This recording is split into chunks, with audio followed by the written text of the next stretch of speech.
Hi guys, it's your girl Ina here. I just wanted to come up with some tips I can share with you for doing an easy Easter brunch that doesn't take a lot of time but looks cute and everyone's going to be happy with it. You can ask anyone that knows me, including my wife. I tend to obsess about things like this and I will cook for 3 days. But this thing I want to keep simple. This is just a little Easter brunch the week before Easter with some friends.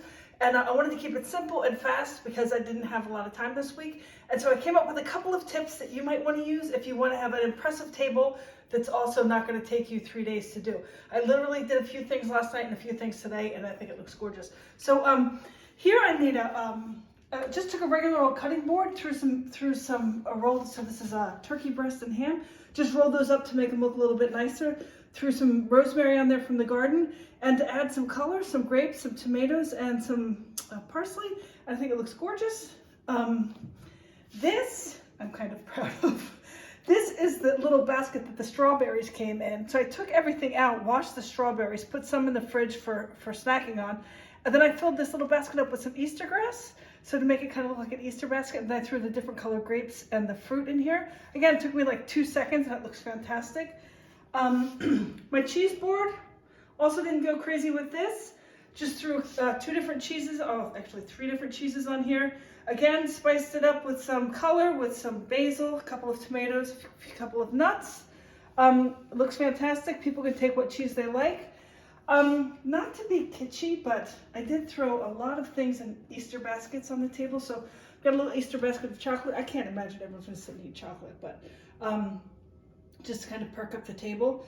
I used a paper tablecloth, which, you know, some people think that's kind of poor white trash, which maybe it is, but I think you can use paper tablecloths if you dress the table up nicely. I don't think anyone's really gonna even notice. And I just have, I don't want to turn my back to the camera, but I just have rolls of different kinds of tablecloths. So I can do different colors and kind of do that. I chose white because I wanted to do kind of a springtimey thing with a lot of pastel colors. Normally I don't film when I'm having a bad pain day, and I can barely move today, so I hope it doesn't show in the film, but I'm having anyway, it doesn't matter. I had boiled some eggs so that my kids could color Easter eggs tomorrow in class. Tomorrow's Monday, and some of them broke. So with those broken eggs, I made my famous deviled eggs. And again, you can spice this up. I keep saying spice it up. You can dress it up a little bit by I put some spinach on the bottom so it looks a little bit more Easter baskety, and some capers in the middle, decorate the top of the eggs. And it just looks a little bit more classy. Again, that took me, to make those deviled eggs, since I had the eggs boiled anyway, maybe took me 5 minutes. Then I just have a traditional sort of Easter basket with some Easter eggs in there if somebody wants to eat a hard-boiled egg.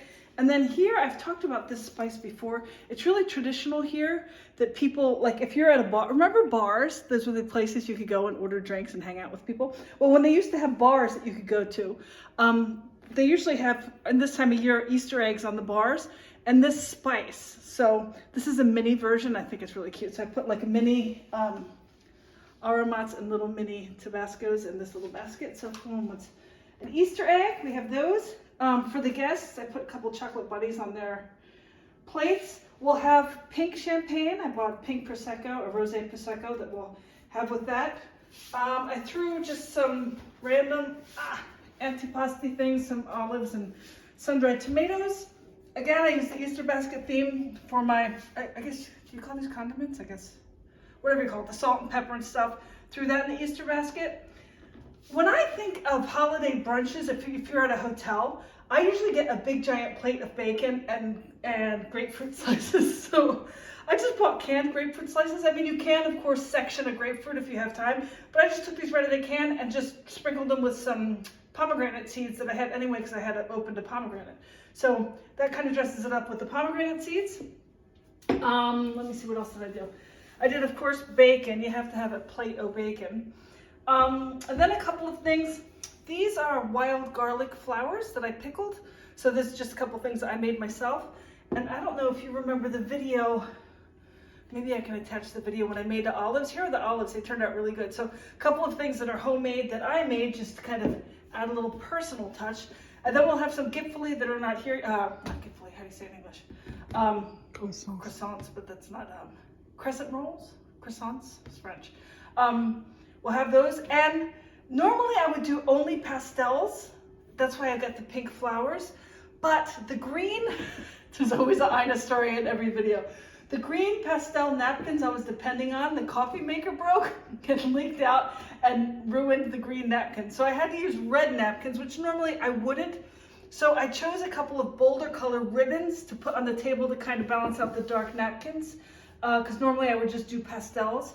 Also, normally I would only do white plates, but I went with the gray plates to kind of offset the white tablecloth and make it pop a little bit.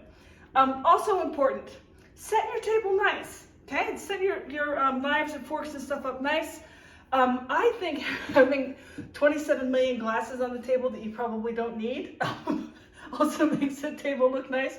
So I just have one for champagne, one for juice. And this actually is not a water glass. This is more to make it like a antipasti or like a appetizer in. But I thought those looked cute, so I just put that in there. And I'm going to say that's the water glass, even though they're not water glasses. Anyway, so that's some quick and easy tips to do a quick brunch that looks impressive, that your friends will like. It doesn't take a lot of time. I maybe did a half an hour this morning and maybe an hour yesterday, and I've got this big layout. The guests will be here in about half an hour, so I'm going to get the champagne open, and hope everyone has a great Easter. If you do anything special on your Easter table, take a picture and send it to me. I'd like to have a look. Happy Easter, everybody. Safe holidays.